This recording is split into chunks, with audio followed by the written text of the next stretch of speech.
ብርሃን ስኩል ፔይ ሰምተው ይሆን? ብርሃን ስኩል ፔይ በብርሃን ባንክ የቀረበ ለተማሪዎች ለወላጆችና ለትምህርት ቤቶች ጊዜ ቆጣቢ የሆነ የኤሌክትሮኒክ ክፍያ ስርዓት ነው። ወላጆች በብርሃን ስኩል ፔይ የልጆቻቸውን የትምህርት ቤት መለያ ኮድ በመያዝ ክፍያ መክፈል፣ የክፍያ ማረጋገጫ ማግኘት፣ የክፍያ ሪፖርቶችንና ተያያዥ መረጃዎችን ባሉበት ቦታ ሆነው በሞባይል ስልካቸው ማግኘት ይችላሉ።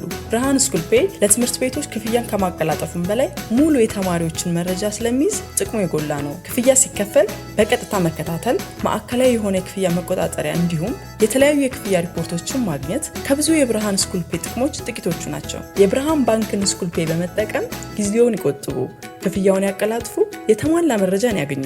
ለበለጠ መረጃ በአቅራቢያ ወደሚገኝ የብርሃን ባንክ ቅርንጫፍ ጎራ ይበሉ። ብርሃን ባንክ፣ እንደ ስማችን ብርሃን ነው ስራችን። ተመልሰናል። አድማጮቻችን አራዳ ኤፍኤም ላይ ትገኛላችሁ። ፉትቦል ካፌ ነው ፕሮግራሙ። ቀደም ሲል እንግዲህ ትናንትና ምሽት የተደረገውን የአርሰናልና የቼልሲን የሊግ ካፕ ጨዋታ ተመለከትን። ወደ ሊቨርፑል ደግሞ ጉዳይ እንለፍ። ሊቨርፑል ያስፈረመው ወጣት ፈረንሳይ ተከላካይ ጀረሚ ዣኬን ጉዳይ እናንሳ። ይህ ተጫዋች እንግዲህ ምን አይነት ተጫዋች ነው የሚለውን ጉዳይ እንመልከት። ያው ሊቨርፑል ተከላካዮች ሊያስፈርም እንደሚችል በክረምቱ የሚጠበቅ ነበረ። ያው ባሳለፍነው ክረምትም ስላልተሳካለት ነው ማርክ ጌን ሳያስፈርም የቀረው። ነገር ግን እዛ ቦታ ላይ በሚገባ ክፍተቶች እንዳሉ እየተመለከትን ነው የምንገኘውና ምን አይነት ተጫዋች ነው የሚለው እናንሳ። የሊቨርፑል ተጫዋች ማስፈረም ነበረበት ተከላካይ ቦታ ላይ። አሁን ትልቁ ጥያቄ የዚህ ተጫዋች ዝውውር የሊቨርፑል ደጋፊዎችን ድንገት ቅር ካሰኘ አሁን አለመምጣቱ ይመስለኛል። ምክንያቱም ሊቨርፑል አሁን አይ ችግር አለበት፣ ደግሞ ተጨማሪ ጉዳቶች አሉ። ግን የውድድር ዘመኑ በሙሉ ላይ እንዳየነው ባለፈው ክረምት ተጨማሪ ሲኒየር ተከላካይ ከጆቫኒ ሊዮኒ ባሻገር ሌላ ተጫዋች አለማምጣታቸው ችግር ነበር። ማርክ ጌሂን ለማስፈረም ሞክረው ነበር። በቅርብ ጊዜ ያየሁት አንድ ልማድ ምሳ የማርቲን ዙቢሜንዲ ዝውውርም ላይ አይቸው ነበር። ቼልሲ ሊቨርፑል የሆነ ተጫዋች ለማስፈረም ፕላን ካደረገ ወይ እሱ ወይ ማንም አይነት አቋም ይይዛል። ቨርጅል ቫንዳይክን በተመለከተ የሆነ ጊዜ የርገን ክሎፕ ተመሳሳይ አቋም ነበራቸው። የርገን ክሎፕ ቨርጅል ቫንዳይክን መጀመሪያ ማስፈረም የፈለጉት 2017 ላይ ነው። በእርግጥ ያኔ ቫንዳይክን የማይፈልግ ትልቅ ክለብ አልነበር። ፔፕ ወደ ሲቲ ሊወስደው ይፈልግ ነበር። ቼልሲ የሆነ ጊዜ ሊያስፈርመው ይፈልግ ነበር። አርሰናል ገና ድሮ ሴልቲክ እያለ ነበር ይከታተለው የነበረው። በትልልቅ ክለቦች እይታ ውስጥ የነበረ ተጫዋች ነው። ግን ከሁሉም ሲሪየስ የነበረው ሊቨርፑል እና የሆነ ጊዜ በብላክበርን በሚባለው ከተማ አነጋገሩት ተጫዋቹ ያለ ሳውዛምተን ፍቃድ። የሳውዛምተን ተጫዋች ነበር። ሳውዛምተን ደረሰበት ነገሩ እና ለፊፋ እከሳችሁና ታፒንግ አፕ ይባላል። አንቺ ክለቡ ካልፈቀደ ማንም መጥቶ አንቺን ማነጋገር አይችልም በህግ ደረጃ። እንደዛ ይመስለኝ የሚሰራው። አሰልጣኞች ለፈለጉት ተጫዋች ደውለው እንደሚያነጋግሩ እናውቃለን። ቀጥተኛ ባልሆነ ቻናል ይነጋገራሉ። ድሮ ግን በተለይ ታፒንግ አፕ በጣም ጥብቅ ነበር። ፈርጉሰንና ያፕስታምን ያጣላው እዛ መጽሐፉ ላይ የኔን ክለብ ሳያነጋግሩ ፍቃድ ሳይጠይቁ አነጋግረው ነበር የሚል ኑዛዜ የሚመስል ነገር መጽሐፉ ላይ መጽሐፉና ይሄ ፈርጉሰንን በጣም ስላበሳጨ ነበር እና በኋላ ክሎፕ የሳውዛምተንን መከፋት ሲያዩ ከዝውውሩ ወጡ እንጂ 2017-18 ሲዝን ከመጀመሩ በፊት ነበር ተጫዋቹን ማምጣት የፈለጉት። ሌላ ተጫዋች ግን አላስፈረሙ። ነጥቤ እሱ ነው። የሆነ ተጫዋች አይደንቲፋይ ካደረገ ሊቨርፑል ያንን ተጫዋች እስኪያገኝ ድረስ ተጨማሪ ጊዜ መጠበቅ ቢያስፈልግም ያደርገዋል። ትክክል ነው አይደለም አላቅም። 2018 ላይ ነው ያስፈረሙት። ጃንዋሪ ሲመጣ ነው ያስፈረሙት እና በዛው ሲዝን ቻምፒየንስ ሊግ ፋይናል ደረሱ። ቀድሞ በቶ ቢሆን ኖሮ ሊቨርፑልን ከቶፕ ፎር ተፎካካሪነትን በላይ ወደ ላይ ለዋንጫ እንዲኖረው ሊያደርግ ይችል ነበር። ማን ያውቃል። ግን እንደዚህ አይነት ትኩረት አላቸው። ባለፈው ክረምትም ዋናው ትኩረታቸው የነበረው ማርክ ጌሂን ማስፈረም እና ሌላ እቅድ አልነበራቸው። የአንድ ተጫዋች ዝውውር በተለያየ ምክንያት ላይ ይሳካ ይችላል። በሻጩ ፈቃደኛ ለመሆን፣ በዋጋው መወደድ፣ ጊዜው ትክክል ባለመሆኑ፣ በተጫዋቹ ማመንታት በምን ላይ ይሳካ ይችላል። ሌላ ፕላን አልነበራቸውም። ስለዚህ የእሱ ዝውውር ሳይሳካ ሲቀር አንደኛ ባለቀ ሰዓት ነው ለፓላስ ምትክ ማስፈረም በማይችልበት ጊዜ የተደረገ ጥረት ነው። ሁለተኛ ግን የዝውውር ጊዜው ላይ በሙሉ ሌላ ፕላን አልነበራቸውም። እየሰማን አልነበረም ቢያንስኛ። ተመሳሳይ ነገር ዙቢሜንዲም ላይ ነበራቸው። የዙቢሜንዲ ዝውውር ሳይሳካ ሲቀር ሌላ ተጫዋች አላመጡ። ብራያን ራፈንበርግን እዛ ቦታ ላይ መጠቀም ጀመሩ። በጣም ጥሩ ውሳኔ ነው። ግን እንደ ፕላን ግን ሌላ ፕላን አልነበራቸውም። የዙቢሜንዲን ፕሮፋይል የሚመስል ሌላ ተጫዋች የማምጣት ጥረት ጭራሽ አላደረጉ።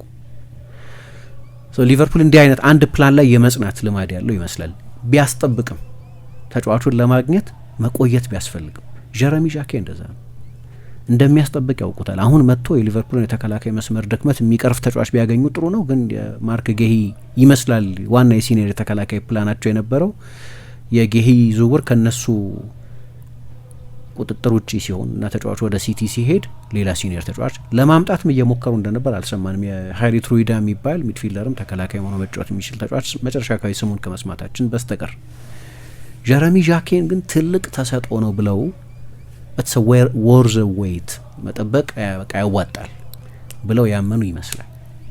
እና ለዚህ ተጫዋች ከ60 ሚሊዮን ፓውንድ በላይ ይከፍላሉ። 70 ሚሊዮን ዩሮ ገደማ አካባቢ ይከፍላሉ። ሬን ተሰጥኦዎች ማፍለቂያ ቦታ ነው። ዴምቤሌ ከሬን ነው የወጣው፣ የወቅቱ የባሎንዶር አሸናፊ። ዴዜሪ ዱዌይ ከዛ ነው የወጣው ከአካዳሚው። ካማቪንጋ ከዛ ነው የወጣው ሪያል ማድሪድ ውስጥ ያለው ልጅ እና በቀጥታ ከአካዳሚ የወጡ ተጫዋቾችም ባይሆኑ እንደ ጀረሚ ዶኩ አይነቶቹ ተጫዋቾች በለጋ እድሜያቸው ከቤልጅየም ወስዶ ያጎለበታቸው እና በ65 ሚሊዮን ዩሮ ለማንቸስተር ሲቲ የሸጠው ይሄው ቡድን በጣም ጥሩ ተጫዋቾች የማጎልበት ታሪክ ያለው ነው እና ከዚህ ቦታ ነው ተጫዋቹን የወሰዱት። በቅርብ ጊዜ ወደ ቼልሲ የሚዘዋወር ይመስል ነበር። ባለፈው ክረምት አርሰናል ነበር የተባለው። ይሄው ሲዝን እየተደረገ ደግሞ ሪያል ማድሪድ የተከላካይ መስመሩን ማደስ አለበት። ሩዲገር በእድሜውም በጉዳት ታሪኩም፣ አላባ በእድሜውም በጉዳት ታሪኩም፣ ኤደር ሚሊታው በጉዳት ታሪኩም ሪያል ማድሪድ የተከላካይ መስመር ሪንፎርስመንት ይፈልጋል። ሪያል ማድሪድ ተብሎ ነበር፣ ፓሪስ ሳን ጀርማ ተብሎ ነበር፣ ቼልሲ ተብሎ ነበር፣ ባየር ሚኒክ በተለይ ኡፓሜካኖ ከለቀቀ ተብሎ ነበር። ብዙ ክለቦች ይፈልጉት የነበረ የሞደርን ፈረንሳውያን ተከላካዮች ፕሮፋይል ያለው አትሌቲክ የሆነ ተጫዋች የነ ሳሊባ የነ ኡፓሜካኖ የነ ኮናቴ ታይፕ ተጫዋች ተደርጎ የሚቆጠር ነው። ግን የሊቨርፑል ዝግጅት የሚመስለው ግን ለወደፊቱ በርካታ ተከላካዮች በጣም ብዙ ወጣት ተከላካዮች በማምጣት የኮናቴን በተለይ የቨርጅል ቫንዳይክን ተተኪዎች በጊዜ ማዘጋጀት ጥረት ያለ ይመስላል። ባለፉት 6 ወራት ብቻ ሊቨርፑል 5 እድሜያቸው ከ20 ዓመት በታች የሆኑ ተከላካዮች ያስፈርማል። ይሄኛው አንደኛው ነው። ግን ባለፈው ደግሞ እንደምታስታውሹ ጂዮቫኒ ሊዮኒን ከፓርማ በ30 ሚሊዮን ዩሮ አምጥተዋል። ኖዋ ሀዴኮያ የሚባል የ19 ዓመት ተከላካይ አስፈርመዋል። አንድ ሴኔጋላዊ ሞርታል አንዲያ የሚባል ተጫዋች አምጥተዋል። ከኦስትሪያ ደግሞ ኢፌኚ እንዱኩዌ የሚባል ሌላ የ17 ዓመት ተጫዋች በዚሁ በጃንዋሪ አምጥተዋል። የበለጠ ወጣት ተጫዋቾች ላይ ያተኮሩ ይመስላል። አንደኛው ከበርንሌን የመጣው አዴኮያ የሚባለው ተጫዋች እንዲያየ ከአሚቼ ከሚባል የፈረንሳይ ቡድን የመጣው የሴኔጋል ቡድን የዴምባባ አካዳሚ ነው። ሌላኛው ከኦስትሪያ ነው የመጣው። በቅርብ ጊዜ ቺሌ በተደረገው የዓለም ወጣቶች ዋንጫ ላይ በጣም ጥሩ የተጫወቱ ተጫዋቾች በሚል ነው የመጨረሻዎቹን 2 ተጫዋቾች የመለመሏቸው እና እዚህ ውስጥ ሊካተት የሚችል ነው ጀረሚ ዣኬ። 70 ሚሊዮን ይወጣበታል። በክለቡ ታሪክ የምንጊዜም ውዱ ሽያጭ ሆኗል። ጀረሚ ዶኩን የሸጡበት ነበር እስካሁን ሬከርዳቸው የነበረው። ግን ምን ያህል ወሳኝ ተጫዋች እንደሆነ የምታውቂው ገና ቼልሲ እየተባለ በሚወራበት ጊዜ አቢቤ ቀድሞ የሴኔጋል ብሔራዊ ቡድን ተጫዋች አሁን ሬንን የሚያሰለጥነው እሱ የሚለቅ ከሆነ የሲዝን አምቢሽናችንን መከለስ አለብን አለ። እሱ ካለ ለአውሮፓ ውድድር ነው የምንጫወተው። ሬን የአውሮፓ ስፍራዎችን ይዞ ለማጠናቀቅ ነው የሚጫወተው። እሱ ከሌለ ግን በዚህ ውድድር ዘመን ልናሳካ ስለምናልመው ነገር የግብ ክለሳ ማድረግ አለብን። ምንድነው ማሳካት የምንፈልገው በዚህ ዓመት የሚለው ያን ያህል ወሳኝ ተጫዋች ነው የሚል አስተያየት ነበር የሰጠው። አይ ቲንክ ሁሉንም ፓርቲዎች ያስማማ ይመስለኛል። ሊቨርፑል አሁን ተጫዋች እንዲያገኝ የሊቨርፑል ደጋፊዎች ቢመኙ ምና ጄሚ ካራገር መንዴ ናይት ፉትቦል ላይ ለአሁን ተጫዋች ማምጣት ነበረባቸው ቢልም እና ትክክል ቢሆንም እሱ ግን ደግሞ ይሄ የ10 ዓመት ኢንቨስትመንት ነው። ለሬን ደግሞ በሬከርድ ክለቡ አካዳሚ ውስጥ የጎለበተ ተጫዋችን በሬከርድ ዋጋ በንጹህ ትርፍ ብዙ ገንዘብ አግኝተው ሸጠውታል ብቻ ሳይሆን ለሁለተኛው የውድድር ዘመን አጋማሽ ያቆዩታል።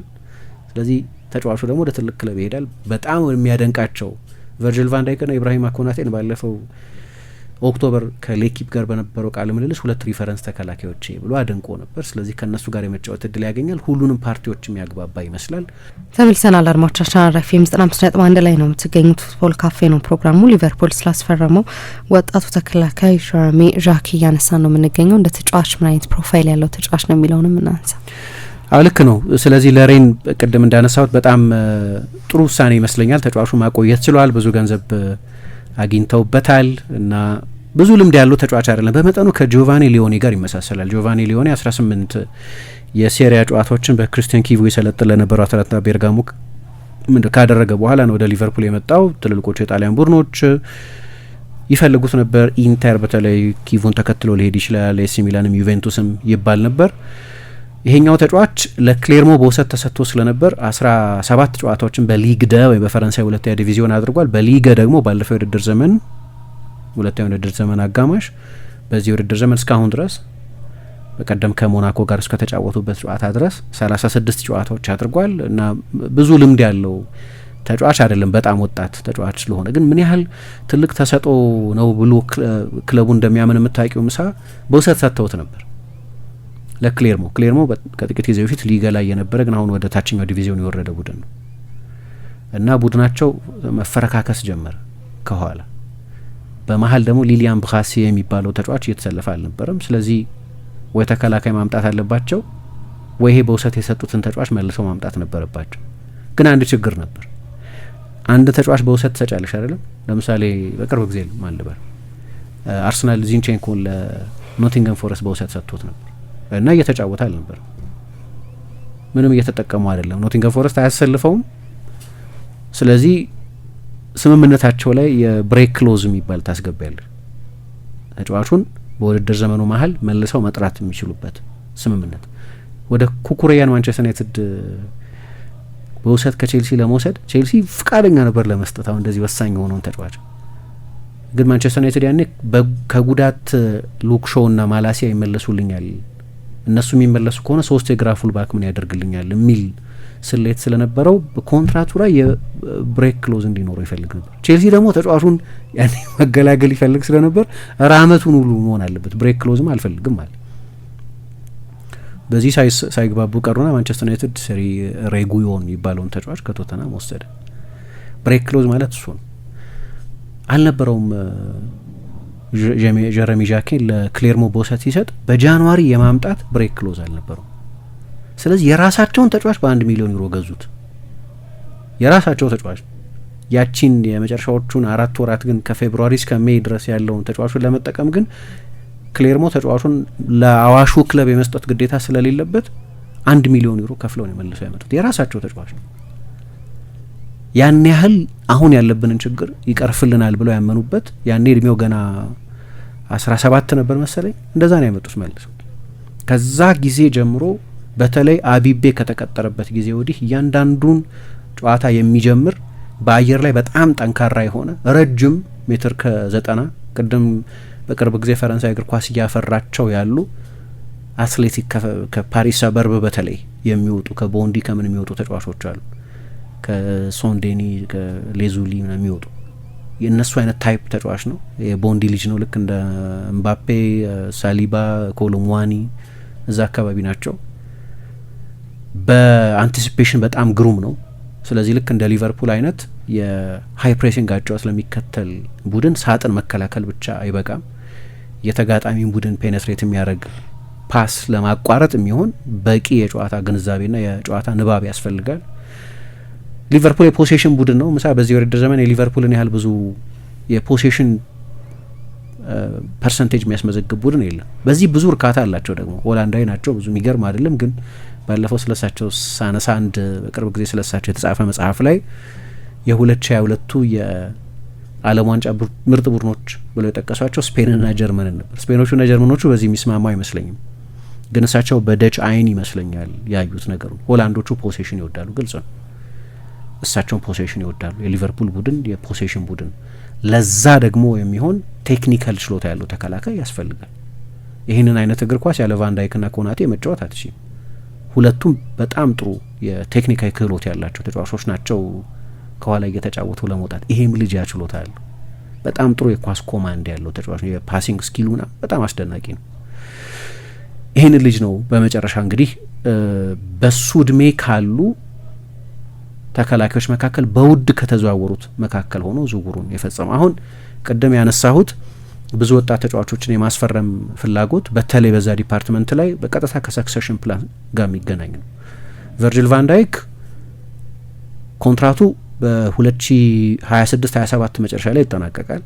ከዛ በኋላ ይራዘማል ተብሎ አይጠበቅም። ያኔ 36 ዓመት ስለሚሆነው አሁን ራሱ 34 ዓመቱ ነው።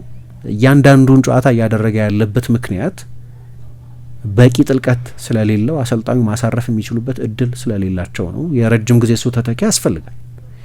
ኢብራሂማ ኮናቴ በዚህ ውድድር ዘመን መጨረሻ ኮንትራቱ ይጠናቀቃል እና ምንድነው እነሱ የሚሉት ኢምፓስ የሚሉት ነገር ምንም እድገት እያሳየ አይደለም። ኮንትራቱን በተመለከተ እስካሁን ድረስ አየር ላይ እንደተንጠለጠለ ነው። ልክ እንደ ባለፈው የውድድር ዘመን እንደ ሳላህና እንደ ቨርጂል ቫን ዳይክ ማለት ነው። ጆ ጎሜዝ የረጅም ጊዜ ሊቨርፑል መፍትሄ እንዳልሆነ አሁን ግልጽ ነው። ስለዚህ የበለጠ የነዚህ አሁን የጠቀስኳቸው ሲኒየር የሊቨርፑል የመሀል ተከላካዮች ሁኔታ እንደዛ ነው። የግድ እነሱን የሚተካ ተጫዋች ያስፈልጋል። ለነገሩ ኮናቴ የኮንትራት ጉዳይ ብቻ ሳይሆን ያለፈውን ሲዝንና ይሄኛውን ሲዝን በንጽጽር ከጉዳት ነጻ ሆኖ ተጫወተ እንጂ ጉዳትም ብዙ የሚፈትነው ተጫዋች ነው እና ቢያንስ 4 ወርልድ ክላስ ተከላካዮች ያስፈልጉታል በ4 ውድድሮች ለሚሳተፍ አንድ ትልቅ ቡድን። ያንን የረጅም ጊዜ መፍትሄ ፍለጋ ላይ ነው ያለው። ስለዚህ ለዚህ ነው ለአሁን መጥቶ የሊቨርፑልን የአሁን ችግር የሚቀርፍ ባይሆንም ግን በብዙ ትልልቅ ክለቦች እየተፈለገ ያለ ተጫዋች ስለሆነ አይ ግድ የለም እስከ ሰኔን ቆይና ያኔ እናስፈርመዋለን ካልሽ ጨረታው ይጧጧፋል። ብዙ ፈላጊዎች አሉ። ቼልሲ ኦልሬዲ ይፈልገው ነበር። ጠንካራ ድርድር ነበር ከቼልሲ ጋር። እንዲያውም የእንግሊዝ ብዙሀን መገናኛዎች በጣም የሚታመኑት ከቼልሲ ጋር በግል ጉዳዮች ላይ በሚከፈለው ቦነስ፣ ኢንሴንቲቭ ምናምን ላይ ደሞዝ ላይ ተስማምቶ ነበር።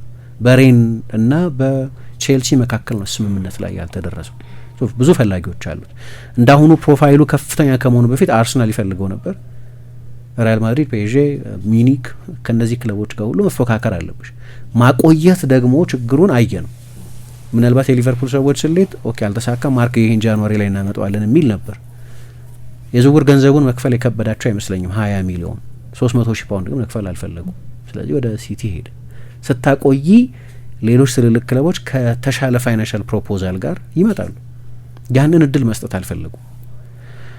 ግን ሀሳባቸው ግልጽ ነው። የረጅም ጊዜ የቨርጂል ቫን ዳይክን ተተኪ ያስፈርመናል የሚል ተስፋ ያለ ይመስላል። ራሱን ቫን ዳይክን ያደንቀዋል። ስለዚህ ቢያንስ ለአንድ ሲዝን ከቨርጂል ቫን ዳይክ ጋር አብሮ የመማር እድል አለው። ቨርጂል ቫን ዳይክ 2027 ሰኔ ላይ ስለሆነ ኮንትራቱን የሚያጠናቅቀው። ልክ እንደ ቫን ዳይክ በጣም ረጅም ነው። ልክ እንደ ቫን ዳይክና ኢብራሂማ ኮናቴም በአየር ላይ በጣም ዶሚናንት ነው። እንግዲህ ወደ ፕሪሚየር ሊግ አይደል የምትመጪው። ሊቨርፑል ደግሞ የፖሴሽን ቡድን ነው፣ የሀይ ዲፌንሲቭ የሀይ ፕሬሲንግ ቡድን ነው። ሊቨርፑልን የበለጠ የምታጠቂው በረጃጅም ኳሶች ነው። የመጀመሪያው ጌም ላይ ዱዌሊስት አሰልጣኙ እንዴት እንደሚወዱ አየን።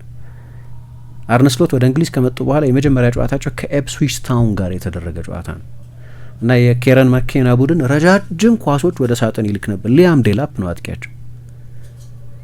ግን እዛ ጨዋታ ላይ አሁን ወደ ባየር ሌቨርኩሰን ሄደው ጃሬል ኳንሳ በቂ አየር ላይ ዱዌሎች እያሸነፈ አልነበረም። ስለዚህ መጀመሪያ አጋማሽ ላይ ኳንሳን አስወጡትና ኢብራሂማ ኮናቴን ያስገቡት። ለምን? ለዱዌል። በጠቅላላው ብዙ ፍልሚያዎችን እየተሸነፈን አልነበረም አሉ። የአየር ላይ ኳሶችን በጠቅላላው በሁለቱ ቡድኖች መካከል የነበረውን የኤሪየል ዱዌል ከወሰዳችሁ ግን በጣም አስፈላጊ በሆነው የሜዳ ስፍራዎች ላይ ግን እየተረታን ነበር። ስለዚህ የበለጠ የተሻለ ዱዌሊስት ማስገባት ነበረብን አሉ። ሁለቱም በዚህ ጥሩ ናቸው።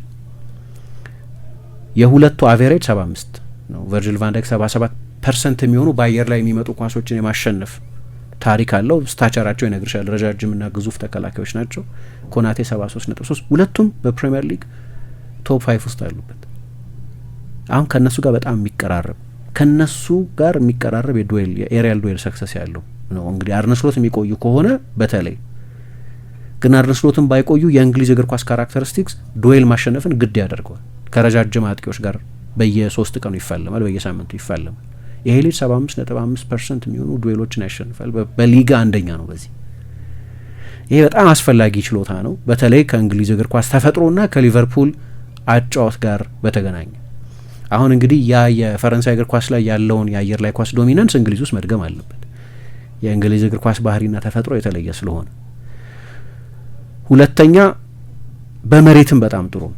ዱዌል ማለት ኤሪያል ዱዌል ስፔሲፊክ አረኩት እንጂ የአየር ላይ ኳስ ማሸነፍ አልኩት እንጂ በመሬትም ቢሆን በጣም ጥሩ ታክለር ነው። 92% የታክሊንግ ሰክሰስ ያለው ተጫዋች ነው። አንዱ ላይ የሚጠቀስ የቨርጂል ቫን ዳይክ ሬከርድ አለ፣ ድሪብል አይደረግም የሚል ሬከርድ። ለረጅም ጊዜ ቨርጂል ቫን ዳይክ ታልፎ አያውቅም።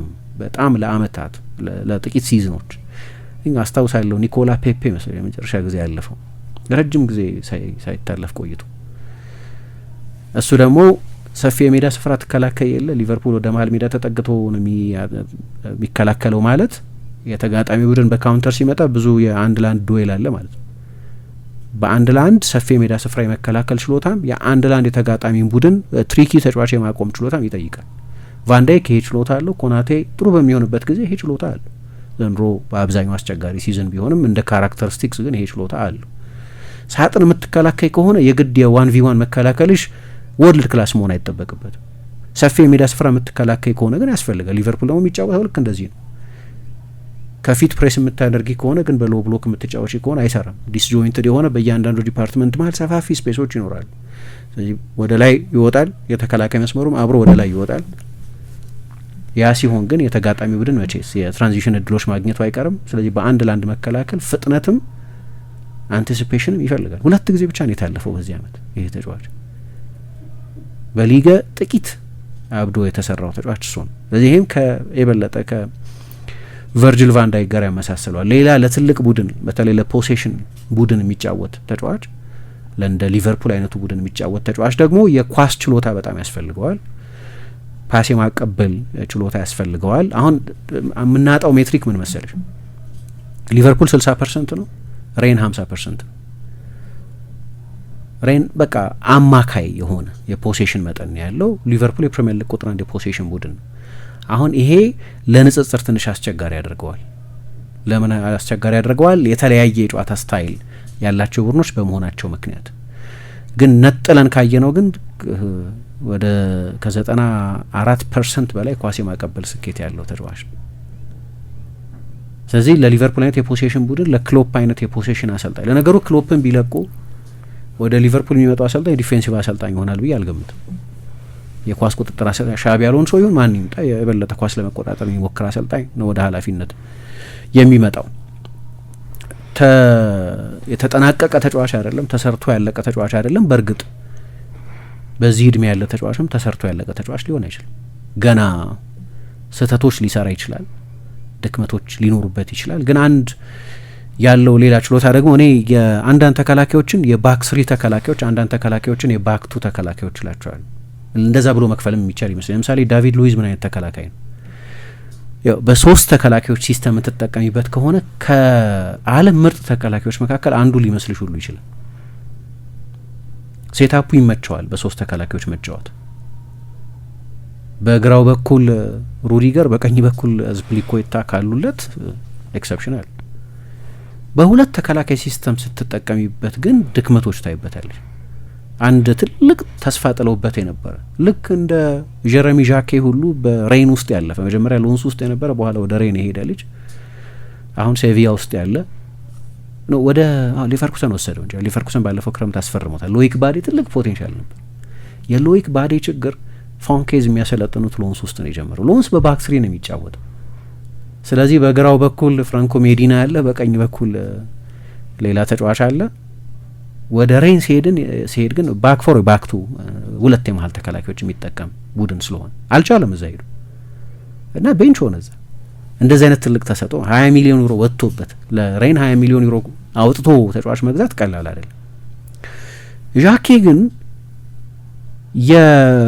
የሁለቱም ሲስተሞች ላይ የመጫወት ችሎታ ያለው ተጫዋች ነው። በባክ 3 ሲጫወት ወይ በባክ 5 በ5 ወይ በ4 ተከላካዮች ደግሞ 3 የመሀል ተከላካዮች 2 ተከላካዮች በሚጠቀሙበት ጊዜ በሁለቱም በኩል በጣም የተዋጣለት ችሎታ ያለው ትልቅ ከኳስ ጋር ግርማ ሞገስ ያለው ተጫዋች ነው። ከዛ ደግሞ የመሪነት ችሎታ ከፍተኛ የመሪነት ችሎታም አለው። ምክንያቱም በፈረንሳይ ሁሉም የእድሜ እርከን ቡድኖች ውስጥ ከ16 ዓመት በታች ከ17 ዓመት በታች ከ19 ዓመት በታች ና ከ21 ዓመት በታች ቡድን ውስጥ አንበሎ ነው ያገለገለን።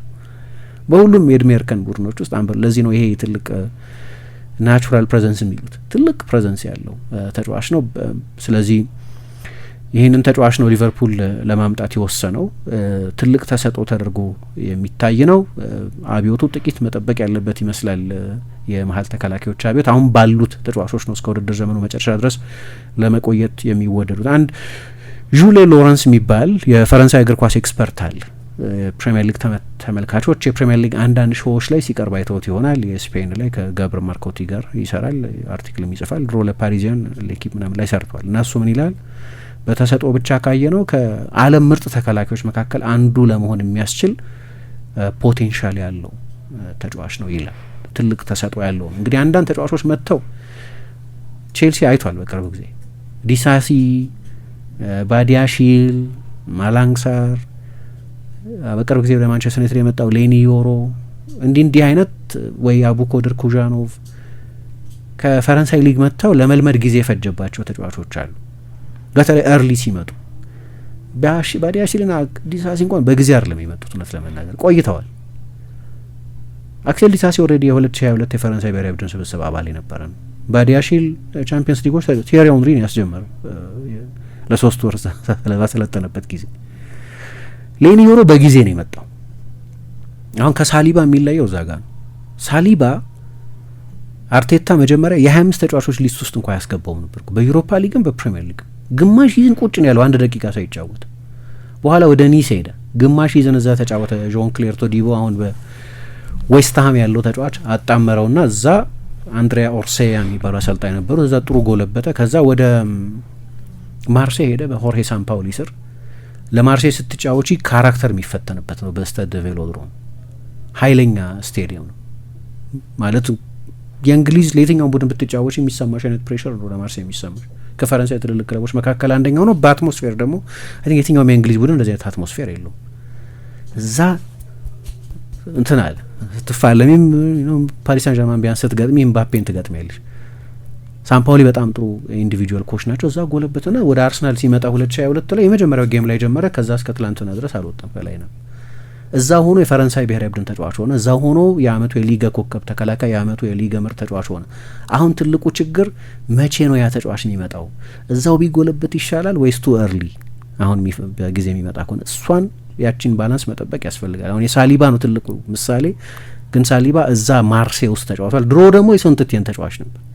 እሱን መርሳት የለብንም። ስለዚህ የራሱ ቁማር አለው ተጫዋቹን መቼ ነው የምታመጪው የሚለው። በተሰጥኦ ደረጃ ግን ምንም ጥያቄ የለውም። ትልቅ ተሰጥኦ ነው። ሬን ራሱ ተሰጦች የሚያፈራ ከታች ጀምሮ ተጫዋቾች ዴቨሎፕ የሚያደርጉበት መንገድ ብዙ የሚደነቅ እንግዲህ 70 ሚሊዮን ዩሮ ትልቅ ገንዘብ ነው። በቅርብ ጊዜ በዛ እድሜ አካባቢ ብዙ ገንዘብ ይወጣባቸው እንደ ዮሽኮ ግቫርዲዮል አይነት ተጫዋቾች አሉ። ግን ልዩነቱ ግቫርዲዮል ኦልሬዲ ዓለም ዋንጫ ተጫውቷል ለምሳሌ ወደ ሲቲ ሲመጣ።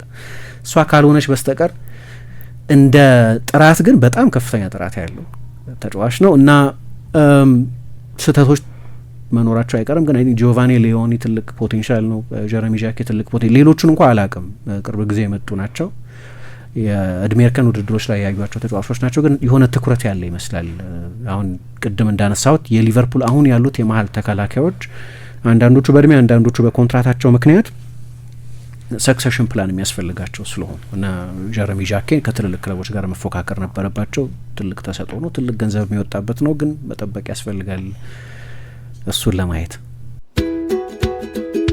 ስለ ብርሃን ስኩል ፔይ ሰምተው ይሆን? ብርሃን ስኩል ፔይ በብርሃን ባንክ የቀረበ ለተማሪዎች ለወላጆችና ለትምህርት ቤቶች ጊዜ ቆጣቢ የሆነ የኤሌክትሮኒክ ክፍያ ስርዓት ነው። ወላጆች በብርሃን ስኩል ፔይ የልጆቻቸውን የትምህርት ቤት መለያ ኮድ በመያዝ ክፍያ መክፈል፣ የክፍያ ማረጋገጫ ማግኘት፣ የክፍያ ሪፖርቶችንና ተያያዥ መረጃዎችን ባሉበት ቦታ ሆነው በሞባይል ስልካቸው ማግኘት ይችላሉ። ብርሃን ስኩል ፔይ ለትምህርት ቤቶች ክፍያን ከማቀላጠፉም በላይ ሙሉ የተማሪዎችን መረጃ ስለሚይዝ ጥቅሙ የጎላ ነው። ክፍያ ሲከፈል በቀጥታ መከታተል፣ ማዕከላዊ የሆነ የክፍያ መቆጣጠሪያ እንዲሁም የተለያዩ የክፍያ ሪፖርቶችን ማግኘት ከብዙ የብርሃን ስኩል ፔይ ጥቅሞች ጥቂቶቹ ናቸው። የብርሃን ባንክን ስኩል ፔይ በመጠቀም ጊዜውን ይቆጥቡ፣ ክፍያውን ያቀላጥፉ፣ የተሟላ መረጃን ያገኙ።